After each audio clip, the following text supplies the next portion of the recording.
Hello friends, good morning. Welcome back to my channel smart Telugu house wife. ఈరోజు మీ అందరికీ మనందరికీ ఉపయోగపడే ఒక మంచి వస్తువు ఇంట్లోనే మనం ఎలా ప్రిపేర్ చేసుకోవచ్చో చూపిస్తాను. అదేం లేదండి, మనం ప్రతినిత్యం దేవుడి దగ్గర పెట్టుకునేది కుంకుమ అనమాట. ఈ కుంకుమ మనకి మార్కెట్లో దొరికేది. ఈ రోజుల్లో చాలా రకాల కెమికల్స్ వేసి రకరకాల రంగుల్లో తయారు చేస్తూ ఉంటారు. అవి వాడినప్పుడు మీరు అబ్జర్వ్ చేస్తే కొన్నిసార్లు మనకి దురదగా అనిపిస్తూ ఇన్ఫెక్షన్ వచ్చినట్టుగా అవుతూ ఉంటుంది. తల్లో పెట్టుకున్న వాళ్ళకి జుట్టు కూడా ఊడిపోయిన సందర్భాలు ఉన్నాయండి. కాబట్టి ఇంట్లోనే ఈ కుంకుమను మనం ఈజీగా ఎలా ప్రిపేర్ చేసుకోవాలో ప్రాసెస్ చూసేసేద్దాం. ముందుగా ఇక్కడ నేను బీట్రూట్ కట్ చేసుకుంటున్నాను. తోలేం తీయాల్సిన అవసరం లేదు. బీట్రూట్ అనేది నా సొంత ఐడియా అండి. మనకి బీట్రూట్లో ఉండే రంగు దగ్గర మనం పెట్టుకునేటటువంటి ముదురు కుంకుమ రంగులో కనిపిస్తుంది.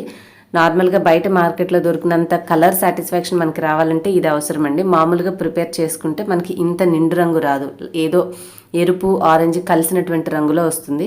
సో అలా చూసిన తర్వాత నాకు వచ్చిన ఐడియాతో నేను కొద్దిగా నా ఐడియాని మాడిఫై చేసుకుని ఈ విధంగా ప్రిపేర్ చేస్తున్నాను. బీట్రూట్లో ఇంకా నీళ్ళు అనేది వేయాల్సిన అవసరం లేకుండా మనకి ఇక్కడ నిమ్మకాయ రసం కూడా అవసరం ఉంటుంది. కాబట్టి ఆ రసాన్ని విడిగా కలిపే బదులు నేను బీట్రూట్లోనే కలిపేశాను. సో దట్ మనకి బీట్రూట్ అనేది చక్కగా తిరిగి మెత్తగా గ్రైండ్ అయి ఉంటుంది.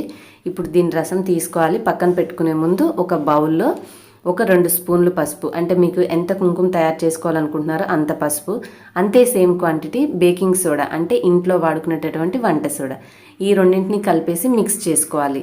ఇందాక మనం వేసుకున్నటువంటి బీట్రూట్లో నిమ్మరసం అనేది ఇక్కడ బేకింగ్ సోడాతో రియాక్ట్ అయినప్పుడు, పసుపుతో కలిసినప్పుడు మనకి కెమికల్ రియాక్షన్ అనేది జరిగి నిదానంగా మనకి కలర్ అనేది చేంజ్ అవుతూ ఉంటుంది. సో ఇప్పుడు ఈ 2 పదార్థాలను మంచిగా కలుపుకున్న తర్వాత మీరు ఇందాక గ్రైండ్ చేసుకున్నటువంటి బీట్రూట్ మిశ్రమంలోంచి రసాన్ని తీసుకోండి. ఇక్కడ నేను పిప్పి అదంతా రాకుండా ప్లెయిన్గా రావడానికి క్లాత్ యూస్ చేస్తున్నాను. మనము క్లాత్ మీద వేసుకోవడం వల్ల ఎటువంటి ఆ పిప్పి లేకుండా చక్కటి జ్యూస్ అనేది వచ్చేస్తుంది. ఈ జ్యూస్ అనేది మీరు వేరొక బౌల్లో తీసుకొని కొంచెం కొంచెం మనం వేసుకున్నటువంటి పసుపు పదార్థానికి కలుపుకుంటూ ఉండండి. లేదంటే ఎక్కువ రసం కలిసిపోతే మళ్ళీ మనం ఎక్కువ పసుపు కలుపుకోవాల్సి వస్తుంది. సో ఇది మీ ఆప్షన్. డైరెక్ట్గా అయినా కలుపుకోవచ్చు, లేదంటే జాగ్రత్తగా చూసుకుని విడిగా తీసుకునైనా మిక్స్ చేసుకోండి. ఇక్కడ నేను కొంచెమే రసం వస్తుంది అనుకున్నాను, కానీ చాలా రసం వచ్చింది. ఎందుకంటే నిమ్మరసం కూడా ఉండడం వల్ల ఇక్కడ మనకి నురుగులాగా వస్తుంది. గమనించారా? ఇది ఎందుకంటే ఇందాక ఇవి పసుపులో ఉన్నటువంటి బేకింగ్ సోడా నిమ్మరసంతో కలిసినప్పుడు మనకి నురుగులాగా వస్తుంది. ఇప్పుడు ఇదంతా ఒకసారి మిక్స్ చేసుకోవాలి. అంతా కలిసిన తర్వాత మనకి కొంచెం లూజ్ అయినట్టుగా ఉందండి, కాబట్టి ఇంకొంచెం పసుపు వేసుకుందాము.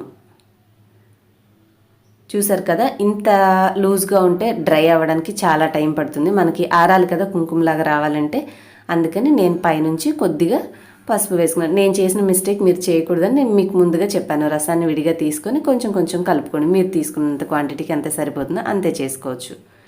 చూసారా, ఇలాగా ఒక ముద్దలాగా వచ్చిన తర్వాత మనము చిన్న చిన్న బాల్స్ లాగా చేసుకొని ఆరపెట్టుకోవాలి. మీరు ఫ్యాన్ కిందనే పెట్టుకోండి. కొంచెం ఎండలేని కాలంలో అయితే, ఎండ ఉన్న కాలంలో అయితే ఎండలో పెట్టేసామంటే అది మంచిగా బాల్స్ అన్నీ కూడా బాగా డ్రై అయిపోయి అది ఎండే కొద్దీ మనకి కలర్ అనేది ఇంకా బాగా వస్తుంది. ఈ విధంగా ఏదైనా ఒక ప్లేట్లో తీసుకుని విడివిడిగా కొంచెం కొంచెం కొంచెం కొంచెం చిన్న ముక్కల్లాగా మనము ముద్దల్లాగా వేసేసామంటే ఫ్యాన్ కింద మీరు ఓవర్ నైట్ ఉంచినా కూడా ఈజీగా ఆరిపోతుంది. లేదు అంటే ఒక పూటంతా మీరు ఎండలో ఉంచినా కూడా ఆరిపోతుంది. మనకి ఏంటంటే తడి లేకుండా చూసుకోవాలి.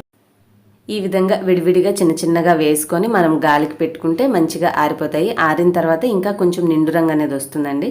మనకి ఇప్పుడు ఆరిపోయినవి చూసారు కదా, ఇలాగ చేత్తో అంటుంటే నిండు మెరూన్ కలర్ కుంకుమ ఎలా ఉంటుందో సేమ్ అలాగే ఉంటుంది. వాటన్నిటిని మనం ఇలాగ పౌడర్ లాగా చేసేసుకుంటే మీకు స్వచ్ఛమైన కుంకుమ పొడి ఇంట్లోనే ఈజీగా ప్రిపేర్ అయిపోయింది.